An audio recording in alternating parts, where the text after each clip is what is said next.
ఊరి చివరిలో cell tower ఉంది. నువ్వు కన్నా ప్రూవ్ చేస్తే నేను అర్ధరాత్రి వెళ్ళి సెల్ టవర్ ఎక్కి దూకి చచ్చిపోతా. మా కావ్య కృష్ణారెడ్డి గారు లంచం ముట్టాడు.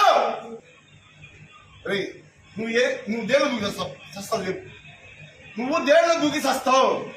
నువ్వు ప్రూవ్ చేస్తే నేను చచ్చిపోతా. నేను ప్రూవ్ చేస్తున్నా. Nellore city minority cell president Mastan Abdul Mastan.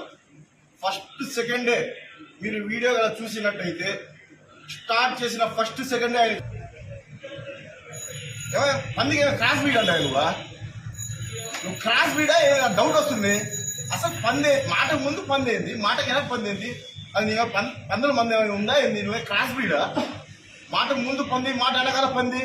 నీ సంస్కారం అదేనా? 3వ పాయింట్, ఎమ్మెల్సీ చంద్రశేఖర్ రెడ్డి గారు జనాల్లో తిరిగే నాయకుడు, జనాలు ఎన్నుకున్న నాయకుడు, ఒక గొప్ప నాయకుడు, మా నాయకుడు అని చెప్పేసి గుండె బాధపడుతున్నావే. కావ్య కృష్ణారెడ్డి గారు ఎవరు? జనాలు ఎన్నుకున్న నాయకుడు కదా.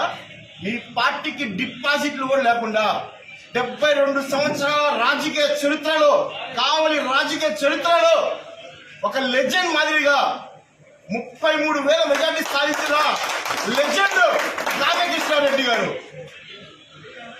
4వ పాయింట్, కావ్య కృష్ణారెడ్డి ఆడంగి.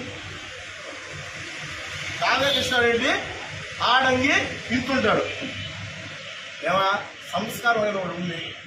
గడ్డం పెట్టావు, గడ్డానికి ఎర్రలంగా వేసావు, టోపీ పెట్టావు, జుబ్బా వేసావు. ఈ సంస్కారం అనేది ఒక గుర్తుకు రాలేదా? ఒక అధికార పార్టీ ప్రతినిధి, కావలి శాసనసభ్యుడు, 2.5 లక్షల మంది జనాభా ఉన్న ఈ కావలి నియోజకవర్గంలో ఎమ్మెల్యేగా అత్యంత భారీ మెజార్టీగా గెలిచిన కావ్య కృష్ణారెడ్డి మీద నువ్వు ఆడంగి అన్నావే.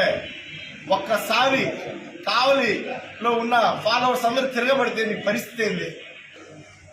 అసలు money scam okay, money scam చేపించింది ఉస్మానా మాబుసుబానా? నీకు స్క్రిప్ట్ రాసిన డైరెక్టర్ ఎవరు బాబు? నేను ఏమైనా మాట్లాడానంటే అన్పార్లమెంటరీ లాంగ్వేజ్ మళ్ళీ బాధపడతావు.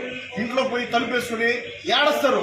నన్ను విమర్శించాడు, ఈ ప్రొఫెసరు నన్ను లంగా అన్నాడు.